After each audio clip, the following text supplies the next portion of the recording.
Hi everyone, and welcome to the first part of a four-part lecture on qualitative interviewing with me, Victoria Clark. In this first part, we're going to ask the questions, what are qualitative interviews and will they be a good fit for my research? Thinking about different research questions and different participant groups in particular.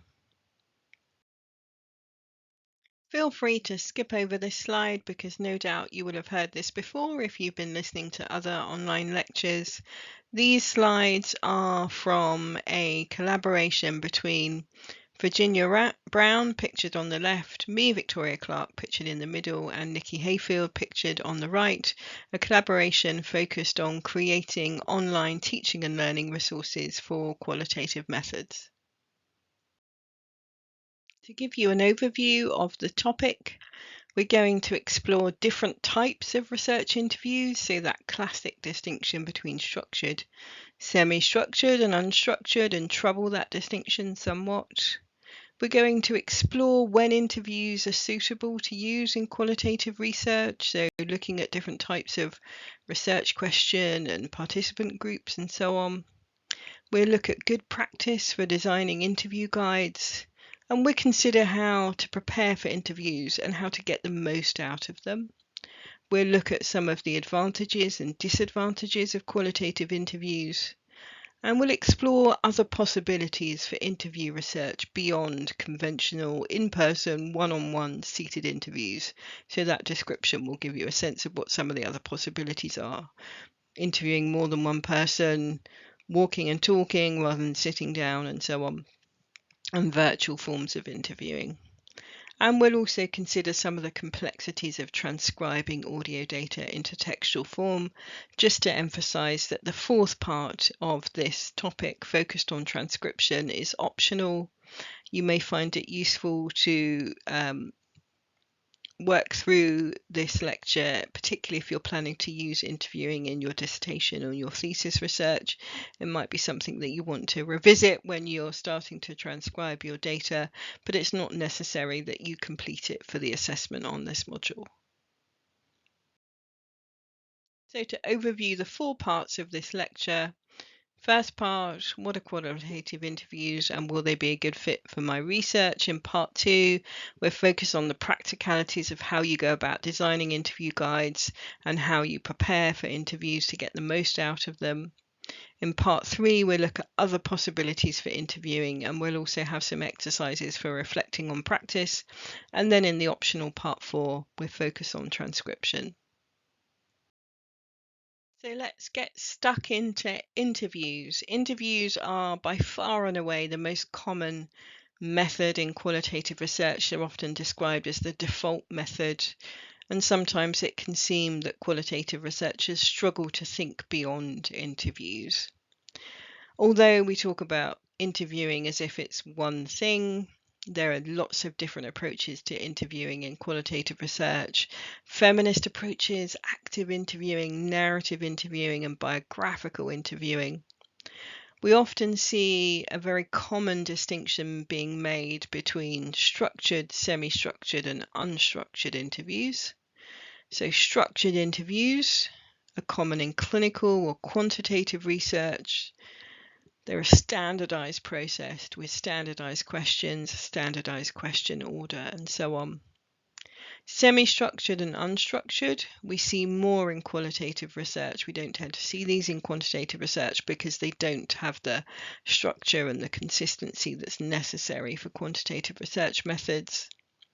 So semi-structured typically captures when you have designed an interview guide, you've planned out some questions, but there's room for spontaneous, unplanned follow-up questions, new questions, and so on.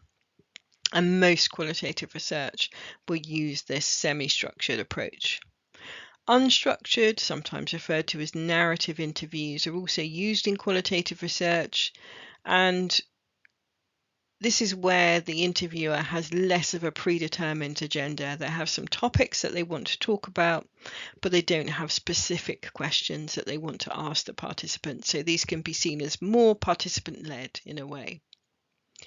But if we think about this distinction for a little bit, we can recognize that all social encounters have a structure to them, that even in unstructured interviews, the participant is going to be sharing their experiences, their opinions, their thoughts, and so on, and the interviewer is going to be asking questions.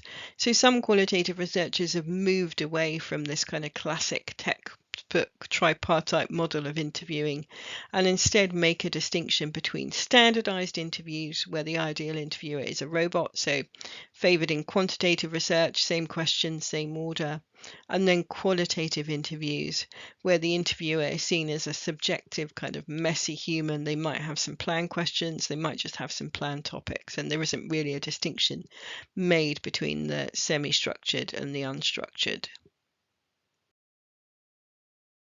So let's look a little bit more at this distinction between standardized and open or qualitative approaches. Standardized or closed approaches, as I've said, they're primarily quantitative approaches to interviewing, and the aim is to ask participants the same set of questions in exactly the same way, in exactly the same order. So this is why the ideal researcher is a robot, because there's no sort of messy humanity complicating things. And the data collection tool is seen as all powerful, that it's really important, and what drives the process is that questions get asked in the way that they're specified on the tool, and that you stick to the order of the questions and so on as the interviewer. In open or qualitative approaches, they're obviously primarily quantitative, and interviews are viewed as exploratory, that they provide a springboard for discussion, but they're flexible and they're responsive to the participant, and there's room for the unanticipated and the unplanned. So the researcher will bring a certain amount of questions and a sense of what they might want to get out of the process, but they're also open to what the participant is bringing to the process and where the participant wants to take things. So interviewees are seen as active participants. They're not just kind of knowledge repositories that you're extracting information from. They are in part kind of shaping the agenda and the direction of the interview. So interviews are conceptualized as a dialogue between the researcher and the participant. So you might come across this term co-construction of meaning. And what it means is that the researcher and participant together are producing meaning. It's not that the participant holds the meaning and the interviewer is extracting the meaning from them, that together through the questions, through the way they talk about things, through words they emphasize or don't, through the dialogue, meaning is created by both the researcher and the participant. So although the focus is on what the participant is saying, the researcher's contributions are seen as important and seen as shaping things, and the researcher's subjectivity is seen as kind of shaping the knowledge that's produced from an interview. So I mentioned that there are lots of different types of interviewing. So there's a whole literature around feminist interviewing. In sociology, there's something called active interviewing. There's narrative interviewing approaches. What we're going to focus on here is a generic style of interviewing that can be kind of adapted to different approaches, but it has kind of elements of different approaches in them. So one way of thinking about this generic style of qualitative interviewing is a conversation with a purpose. So you're having a conversation with someone, but it has a particular agenda, a particular purpose, and that purpose is defined by the researcher. Another nice quotation is by Davidson and Nader from back in the 90s. The interview is not a chance encounter or an aimless chat. It is initiated by the researcher and takes place with a particular goal in mind, namely data collection. So this helps us to think about the fact that we're not just having a nice chat with someone, and if we are having a nice chat with someone, the interview might be going a bit wrong and not doing what it needs to do. Although it's going to have elements of a conversation that you might have with friends or a family member, that it's going to have that naturalistic feel to it. It is nonetheless something that's focused, something that's goal directed. So Kale also refers to qualitative interviews as a professional conversation. So you're having a dialogue with someone, you're having a conversation, but it's a professional conversation. It isn't just a nice chat. So qualitative interviews have a particular goal, and the goal is to get participants to talk about their experiences, their beliefs, or their perspectives on the topics that you've determined. My favourite quotation that brings to mind how qualitative interviews should work is from Rubin and Rubin in a great book on qualitative interviewing, The Art of Hearing Data, just one of my favorite books on interviewing. And they talk about qualitative interviews as being on target while hanging loose. And I think, although sounding very US and Californian, I think it sort of captures things perfectly, that you've got a goal, you've got a purpose, you've got a focus, you've got a topic and a research question, but you're open, you're flexible, you're fluid, you're there to hear what the participant has to say, and you're open to kind of following the things that interest them and are important to them. So I always keep this kind of phrase in mind when I'm interviewing: on target while hanging loose. So there are going to be various pauses for reflection throughout the lectures. This is our first one, and we'd like you to reflect on when and why might qualitative researchers decide to use interviews in their research project. So have a think about the topic, what topics might be a good fit for interviews, the participant group, and the focus or the type of the research question. So questions about lived experiences, understandings, perceptions, and so on. So if you'd like to have a go at this pause for reflection, please pause the recording now. So as a data generation method, what do qualitative interviews offer us as qualitative researchers?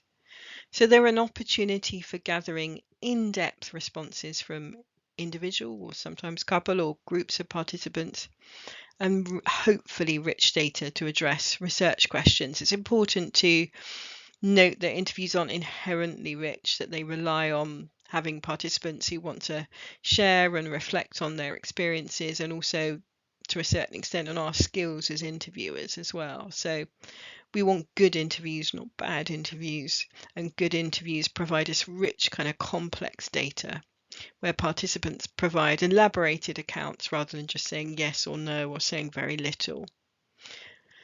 They have an open-ended format. So as we've talked about, if we move away from the structured, semi-structured, unstructured distinction and just think about open or qualitative interviews, we have a sense of things we might want to explore. We might have some topics or some questions we want to ask, but there's space within the encounter for participants to talk about what's important for them, and some negotiation room over questions. And participants might mention things that spark new questions that you then subsequently incorporate into your future interviews and so on.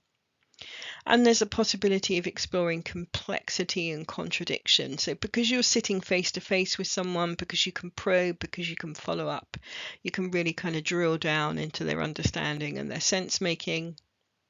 And the interviews can be used for lots of different types of research questions. So if you want to explore lived experience, they're obviously a great method. There are other great methods for this, like diaries and so on, but interviews can be really good to explore individual lived experiences. They're also good if you want to explore people's kind of perceptions and understandings of particular topics, particularly when they have a personal stake. They can be less useful if you're asking people's opinions about things that they don't have a kind of personal stake in. You might want to use focus groups or surveys for that kind of thing. But if people have a personal stake in something, but it isn't about their sort of direct lived experience, they can be a good method to use. And they're also used a lot in critical qualitative research as well. So they're not just an experiential research method. They can also be used in critical qualitative research for discourse analysis and so on. So qualitative interviews work well when we want to get detailed insight into the experiences, perspectives, and views of individuals or couples and pairs of people. And people are encouraged to talk in depth about their thoughts, their feelings, their experience of the world, and so on. So it's about going into detail, kind of drilling down into how participants experience or make sense of or view a particular topic.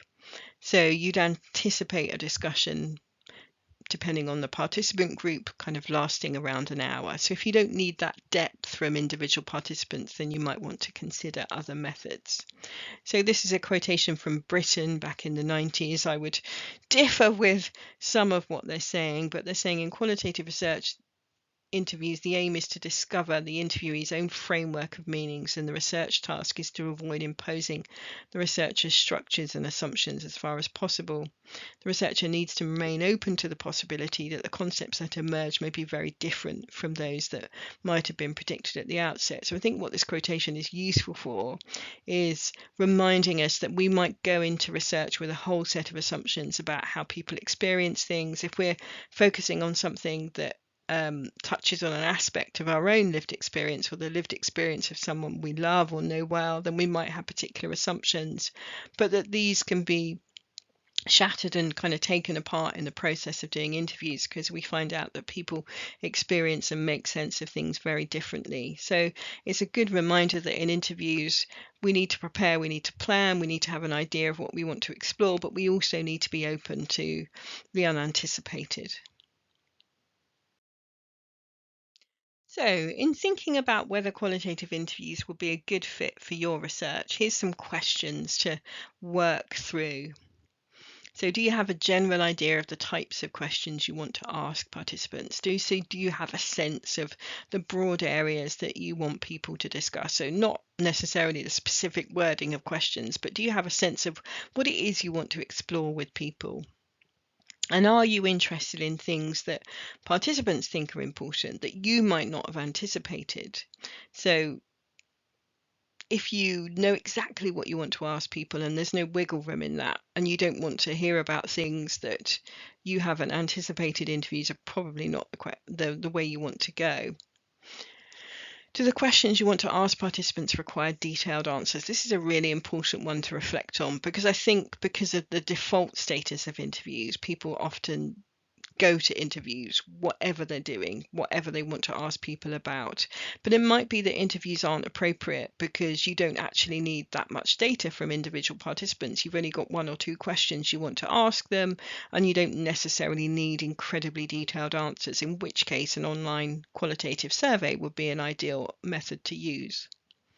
Another good question to ask is whether you want the opportunity to probe participants, to ask them to expand. Tell me more about that. That's really interesting. Or ask follow-up questions. This is where interviews come into their own because they have that kind of flexibility, whereas something like an online survey, it's fixed, it's predetermined, and you don't have that possibility for probing and asking follow-up questions. And you want the opportunity to ask questions that occur to you as the participant is responding to a question that you've planned in advance. And this is, again, one of the great advantages of interviews. Someone might mention something really interesting that hasn't occurred to you, but helps you to really dig into the issue that you're interested in. And so you think, oh, okay, I'm going to ask about that. So I was doing ages ago interview research on people getting married, straight married for the first time, and this was before there was gay marriage legislation, and even before there was civil partnership legislation. And one participant just happened to mention changing her name after she got married, and I thought that's really interesting, and it brought up really interesting things in that interview, so I asked her more about it, and then that's something that we incorporated into subsequent interviews. And again, a participant started talking about their wedding ceremony, and that was really interesting and illuminated things that we were interested in but we hadn't thought to ask about, so we incorporated that into subsequent interviews as well. So the great thing about interviews is if you have this flexibility, and because in qualitative research you're not concerned with kind of standardization of data generation techniques and methods and approaches, you can introduce new elements as you kind of work through your study. So continuing on the will qualitative interviews be a good fit for my research question, if you're researching a sensitive topic that people might not want to discuss in front of others or in a group setting, that can be a reason to use interviews because you're kind of in a one-on-one encounter. And as we'll talk about in part 3, Using virtual interviews, particularly written interviews, can be really helpful for participants to give them a really stronger sense of anonymity and to help them feel comfortable talking about kind of difficult topics. It's also important to ask if participants will have the time and the capacity to spend around an hour talking to you at a fixed time. Obviously, you can do virtual interviews, so it doesn't have to be kind of meeting in person, but it's will this population likely have the time to spare to talk to me for an hour or so? If they don't, then you might want to consider other methods. It's also worth thinking about accessibility. You don't have to speak to people for an hour. You don't have to have one session. If people, for example, if you're researching with a population who have health issues and experience fatigue, you can kind of break the interview up into kind of several settings, so it doesn't all have to be conducted at once. But it's worth thinking about, is this group really busy? Are they going to be able to spare an hour or 90 minutes to meet with me to talk?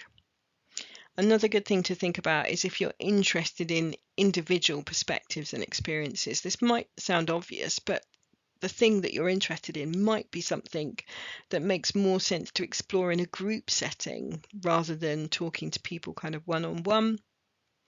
And will you be able to address your research question on the basis of data gathered or generated from a relatively small number of participants? So will talking to 6 or 10 or 12 participants give you enough data in order to meaningfully address your research question? So interview data sets tend to be kind of smaller than other methods. So qualitative surveys, for example, you might have 30, 40, 50, 60 participants taking part in the research. In interviews, it's going to be a smaller number of participants who are talking to you for about an hour or so.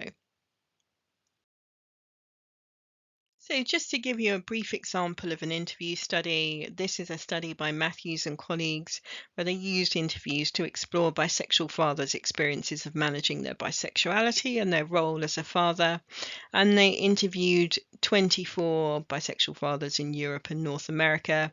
I should say that on the basis of several reviews that have been conducted over the years, sort of 24 is sort of the average for the number of interviews in published research. Obviously, it depends on discipline and journal and so on, but that's kind of roughly about average. Participants received a voucher for taking part. You can see it's a small voucher, £10 or the equivalent for North America. And this can be helpful to make research more accessible. So not everyone might have the time to spare to take part in interviews. So offering a small amount of recompense for people's time, or if they have any expense, obviously if they have expenses to take part, that ideally is compensated for.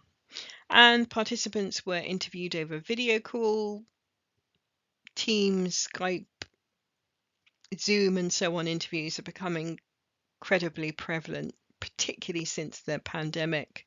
But that technology's been around for a while, and interviewers tend to be very early adopters. And new technology is developed and people start using it for interview, and we'll see as in part 3 in particular that all different kind of technologies that are available, you can do interviews using them. And participants gave digital written consent. I included this example because you can look at the full interview guide. It's very extensive and very well developed. So if you click on the supplementary material link, you can have a read of the full guide. They had lots of questions. So they'd really sort of planned out and thought through what they wanted to ask people. And the questions related to bisexual identity, becoming a parent, being a bisexual parent, family life and roles, and community experiences. I typically wouldn't develop interview guides that would list elaborate, because I'd want a bit more openness and a bit more fluidity, but it does give you a sense of what a more detailed guide looks like. And interviews lasted on average about 90 minutes to 2 hours, and they were audio recorded, transcribed and anonymized. So these were particularly long interviews, but if you see the length of the guide, you'll understand why they were particularly long. But aiming for around sort of a 60-minute conversation with someone is, I think, a good target to keep in mind. So we have another pause for reflection. So if you'd like to engage in this activity, we'd like you to think about advantages of conducting interviews. So think about 2 advantages and then think about 2 disadvantages. We're going to talk through our reflection on advantages and disadvantages on the following slide. So if you want to take part in this activity, do pause the recording and think through these questions before going on to the next slide. So pause the recording now if you'd like to take part in this reflection. So let's now think of some of the advantages of interviews. So typically smaller numbers of participants to recruit compared to other qualitative data generation methods or some other methods. And this can make some of the practicalities of doing research a bit easier. Recruiting participants can be easy. It can often be very challenging. It can take time. And so having to find a smaller number of participants can be a clear practical advantage. Interviews, if they're done well, have the potential to generate really rich and detailed data for an analysis. And they're also flexible. So as we'll talk about, there are different modalities and they accommodate the unplanned and the anticipated, and they also allow you to kind of shift your focus somewhat. So in grounded theory research, for example, grounded theorists talk about emergent design because the questions and the design get refined as the research kind of progresses. So shifting your focus, starting to interview a different group of participants is all part of the process of doing the research. A skilled interviewer can get people to talk about almost anything. So if you're able to kind of put people at ease, you build that rapport that's kind of often talked about, that people feel that they trust you, that they feel comfortable with you, that there's a potential to get people to be able to kind of open up and talk about things. They can be suited to sensitive topics, particularly when people want some degree of privacy or anonymity. So virtual interviews, written interviews in particular, using email or instant messenger software can really give people a strong sense of kind of anonymity if the topic's sensitive and they need that sense of anonymity to feel comfortable talking about it. And they can be an inclusive method, so people don't need to feel confident expressing themselves in writing for spoken interviews. Interviews, as I've already mentioned, can be conducted over several sessions if participants have energy limiting conditions, so they can be tailored to the kind of needs of the participant group. So finally, for this part, let's think about the disadvantages of interviews. They can be time-consuming on the practical front, time-consuming to organise, to conduct, and to transcribe or to edit and check an automated transcript. You might find that for some people, they feel much more comfortable discussing sensitive issues in groups of other people with similar experiences, so that there's that sense of kind of solidarity and comfort, and they're not sort of one-on-one with a researcher. There's other people there to kind of share with and support them. And some people, as I've already mentioned, might feel more comfortable with a more anonymous form of interview, or perhaps a qualitative survey or a diary where they're sharing their experiences in writing. Although interviews are often spoken about as being more kind of naturalistic, a way of kind of getting at kind of human experience in a more kind of ecologically valid way, that they are in fact decontextualized, that we don't spend our lives sitting down talking with researchers about our particular experience of this or that, or our feelings about this or that. So they are to some extent artificial. They're perhaps not as artificial as quantitative research taking place in a laboratory, but they still have an artificial kind of element to them. So it's important to kind of hold on to that. And interviews also require more time commitment from participants than other methods. So qualitative surveys or story completion can be quicker for participants. They require less of a kind of time investment for them. And also synchronous interviews, so if you're meeting people in person or you're doing something on Teams, require a commitment to take part in the research at a particular time.